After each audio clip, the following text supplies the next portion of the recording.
Значи е 14, да. Дами и господа, добре дошли на нашето коледно тържество.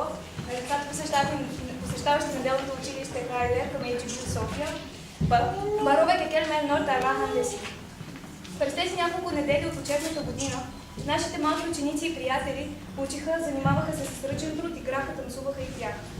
Радваме се, че децата се отнесаха сериозно и отговорно към изучаването на арменската азбука, известна за своята уникалност и сложност. Чрез танците и песните децата се докосваха до арменската култура и почувстваха духа ѝ. Искаме предварително да ви помолим да се отнесете с разбиране към представянето ни поради ограниченото време, с което разполагахме, както примесно с сценичното вълнение и определени проблеми с техниката.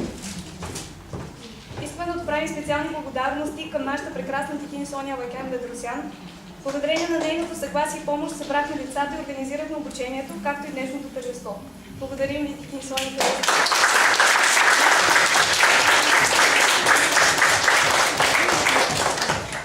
И сега вече към съществото. Децата са нашето бъдеще.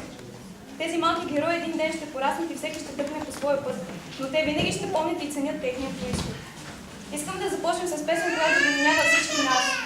Нека сложим ръце на сърцата и изпеем заедно с децата арменския химн. Яке, зехнем за него ме е сърти, явния си.